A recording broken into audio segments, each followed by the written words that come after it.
बिहार में सरकारी नौकरी पाना भगवान का दर्जा मिलने के समान है। किसी कीमत पर अगर उच्च जीवन शैली चाहते हो तो सरकारी नौकरी कर लो। जिस शिक्षा के नाम पर ये बड़ी बड़ी बातें करते हैं, बड़ी बड़ी भाषण देते हैं, क्या वह शिक्षा सरकारी नौकरी से कमजोर पड़ गया है? बस किसी कीमत पर युवाओं को गुमराह करना है और सरकारी नौकरी के नाम पर उन्हें डंडे खिलवाने हैं, उन्हें मार देना है, वो जान ले लेंगे, उन्हें प्रोवोक करेंगे। अरे भाई इतनी मारामारी क्यों? पूरी दुनिया तमाशा देखेगी और सिर्फ निर्दोष पीटे जाएंगे, निर्दोष मारे जाएंगे। हमाम में सभी नंगे हैं, पेरेंट्स भी। क्वेश्चन पेपर लीक कोई आम मुद्दा नहीं है। ये टीचर लंबे लंबे भाषण देते हैं कि शिक्षा वो शेरनी का दूध है जिसने पिया नहीं, दहाड़ा नहीं, पता नहीं पहाड़ा नहीं, उन्होंने क्या क्या बात करते हैं। लेकिन जब अपनी राजनीति की बात आती है तो डंडे खाने के लिए इन्हें उकसाते हैं। यह भीड़ को देखिए, इस भीड़ में जो आपको हजारों युवा नजर आएंगे, यह वही युवा है जिसके मां बाप सपना देखते हैं कि उनका बेटा, उनकी बेटी सरकारी नौकरी प्राप्त करके उनके कॉलर को ऊंचा करने में मदद करेंगे। यह भीड़ कोई भगत सिंह पैदा करने की भीड़ नहीं है। यह भीड़ कोई समाज को सुधारने की भीड़ नहीं है।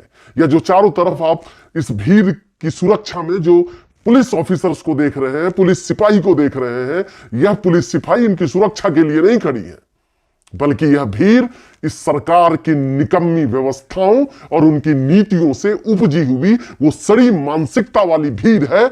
जो भीड़ इसलिए आज जमा हुई है, जो अपनी हक की मांग कर रही है। क्वेश्चन पेपर लीक कोई आम मुद्दा नहीं है। यूं कहें कि बिहार में सरकारी नौकरी पाना भगवान का दर्जा मिलने के समान है, इसलिए बिहार में इसकी चर्चाएं जोर शोर से हो जाती है। आज मैं आपसे साफ साफ शब्दों में बात करने आया हूं। क्या आपने यह भीड़ क्लैट एग्जामिनेशन के लिए सुना है, देखा है? कई लोगों को क्लैट एग्जामिनेशन समझ में भी नहीं आता होगा। इस दुनिया का सबसे हायर एजुकेशन, उच्च शिक्षा में शुमार, क्या आपने यह भीड़ MBA IIM में एडमिशन लेने के लिए लड़कों और युवाओं को लड़ते आपने देखा है? जी नहीं। क्या आपने यह भीड़ किसी इंजीनियरिंग कॉलेज में इंजीनियर्स को जमा होते देखा है कि उनकी क्वेश्चन पेपर लीक हो गई? आखिर क्या ऐसा मामला है कि ना MBA में क्वेश्चन पेपर लीक होते, ना क्लैट एग्जामिनेशन में पेपर लीक होते, ना ही किसी ऐसी व्यवस्था में पेपर लीक होते, फैशन डिजाइनिंग में लीक होते? ऐसा क्या मामला है कि BPSC और दरोगा या सरकारी नौकरी के पेपर बार बार लीक हो जाते हैं? आखिर ऐसा क्या कारण है कि 1-2 हजार सीट के लिए 25-25 लाख फॉर्म भरे जाते हैं? और जिस राजनीति को यहां गटर की गंदी कीड़ा के समान समझा जाता है, उस राजनीति को करने के लिए आज लड़के लड़कियां सभी रोड पर आ जाते हैं। ना किसी पेरेंट्स को कोई प्रॉब्लम है। सरकार तो निकम्मी बैठी है, उनके पास तो कोई पॉलिसी ही नहीं है।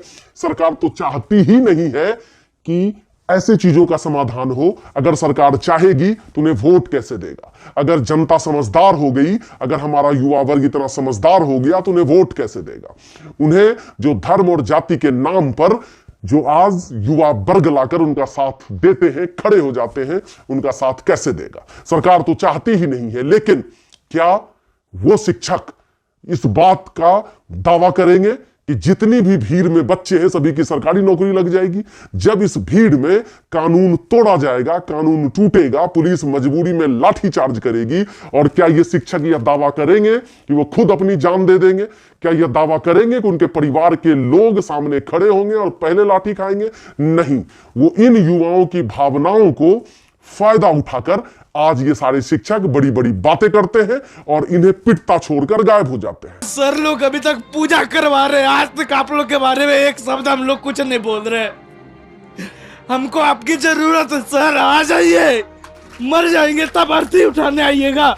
अपने उस महलों में खड़े हो जाते हैं जहां वो अरबों करोड़ों रुपए कमाकर ऐशो आराम की जिंदगी जी रहे हैं, और जब क्लास में आते हैं तो उन्हें पता होता है कि इसी भीड़ में भले वो 1000 ही वैकेंसी हो, लेकिन हजारों कोचिंग को पता है कि उस 1000 के नाम पर वो लाखों विद्यार्थियों को, लाखों युवाओं को गुमराह करेगी। उस पेरेंट्स से भी यह सवाल पूछा जाना चाहिए, क्या वह पेरेंट्स भूल जाते हैं, उनका ममत्व, उनका अपनापन खत्म हो जाता है जब बात सरकारी नौकरी की आती है? क्या इस प्रदेश में, इस देश में सरकारी नौकरी वाले लोग ही जिंदा रहेंगे? मैं इस बात का समर्थन कतई नहीं करता कि बीपीएससी का एग्जाम नहीं होना चाहिए या ये युवा वर्ग जो बीपीएससी की तैयारी कर रहे हैं उनके साथ सही हो रहा है, लेकिन इस बात का जिक्र नहीं होना चाहिए कि आखिर इतनी जान देने की जरूरत क्या है? क्या ये बीपीएससी क्वालिफाई करके समाज को बदल देंगे? क्या ये बीपीएससी क्वालिफाई करके एक ऐसे सिस्टम को बदलने जा रहे हैं ताकि आप बिहार और भारत को दुनिया के तमाम देशों में शुमार कर पाए? क्या इसकी तैयारी ये युवा वर्ग कर रहे हैं? जी नहीं, बिल्कुल नहीं। ये अपनी सिक्योरिटी की बात करते हैं। इन्हें पता है कि अगर सरकारी नौकरी हम पा लेते हैं तो हम मोटे मोटे रकम से हमें तिलक मिलेगा। हमें दहेज प्रथा में जो सरकार आज करोड़ रुपए खर्च कर रही है, लेकिन इंटरनल यह है कि आज भी आप सर्वे करवा लीजिए, सीसीटीवी कैमरा लगा लीजिए, दहेज प्रथा नहीं रुका है। तो आखिर इतनी मारामारी एक एग्जाम के लिए क्यों? आखिर ये युवा वर्ग को कौन गुमराह कर रहा है? कौन ऐसे टीचर हैं, कौन ऐसे पेरेंट्स हैं जो युवा वर्ग अगर चाहता है कि अपने गांव में मुखिया का चुनाव लड़े, जो युवा वर्ग यह चाहता है कि थोड़ा समाज सेवा कर ले, यही पेरेंट्स सामने खड़े होकर ज्ञान की बात करते हैं, उनके चरित्र की दुहाई देते हैं कि पढ़ने के लिए भेजा हूं तो सिर्फ पढ़ाई करो। ये टीचर लंबे लंबे भाषण देते हैं कि शिक्षा वो शेरनी का दूध है जिसने पिया नहीं, दहाड़ा नहीं, पता नहीं पहाड़ा नहीं, उन्होंने क्या क्या बात करते हैं। लेकिन जब अपनी राजनीति की बात आती है तो डंडे खाने के लिए इन्हें उकसाते हैं। क्या यह एग्जाम की तरह नहीं होना चाहिए? क्या अगर सरकार की तरफ से कुछ गलत नीतियां होती है तो ये कोर्ट में जाएंगे? हम मानते हैं कि कोर्ट का फैसला तुरंत नहीं आता है, लेकिन क्या इन युवाओं को इतना कमजोर समझा गया है? ये स्टार्टअप पॉलिसीज, ये बिजनेस कर सकते हैं, ये अपने क्वालिटी को बढ़ाकर हम एआई की बात करते हैं, रोबोटिक्स की बात करते हैं, उसकी इंप्रूवमेंट करके खुद को स्किल्ड बनाकर डिजिटल मार्केटिंग सीखकर ये किसी और फील्ड में जाते हैं। आखिर एक एग्जाम के लिए इतनी बर्बादी क्यों? खुद को बर्बाद करने की क्या मनसा है? ये पूछना चाहता हूं इस वीडियो के माध्यम से। उन पेरेंट्स से पूछना चाहता हूं कि जब आपके बेटे को डंडा लगेगा, उनका जब सर फटेगा, जब उनके शरीर में फ्रैक्चर्स आएंगी, कहां जाएगा आपका महत्व? मतलब आपके लिए सरकारी नौकरी की तैयारी, सरकारी नौकरी होगा या नहीं होगा ये दूर की बात है, लेकिन क्या सरकारी नौकरी की तैयारी इतनी जरूरी है कि अपने बेटे और बेटियों को आप राजनीति करवाने के लिए तैयार है? अपने बेटे और बेटियों को आप सड़क पर कुत्ते बिल्ली की तरह मारपीट खाने के लिए तैयार है? ये पटना एसपी महिला है, ये पटना एसपी महिला है, लेकिन मैं कहना चाहता हूँ कि उनके घर में क्या कोई भाई नहीं है, क्या कोई पिता नहीं है?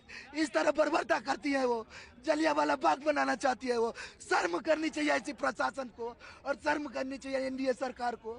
अरे भाई, इतनी मेहनत उनसे राजनीति में एक मुखिया के इलेक्शन में करवा लीजिए तो हो सकता है कि वो मुखिया बनकर जीर्णोद्धार कर दे, समाज और देश को बिल्कुल सुधार कर रख दे।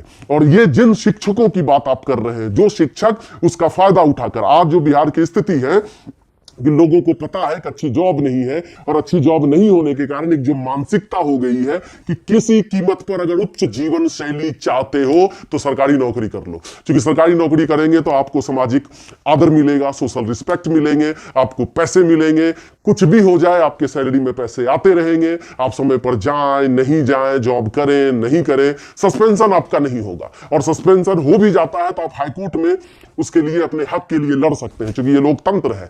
इसलिए एक भी डिपार्टमेंट आप ऐसा बता दे जहां ये बच्चे युवा अगर जॉब में चले गए हो तो उन्होंने जीर्णोद्धार कर दिया। एक थाना का नाम बता दे जहां ये दरोगा बनने के बाद उस थाने का सारा प्रॉब्लम सॉल्व कर दिया, उस मोहल्ले और उस सोसाइटी का इन्होंने सारा प्रॉब्लम सॉल्व कर दिया, एक अपराध नहीं होता है। ये मारामारी क्यों?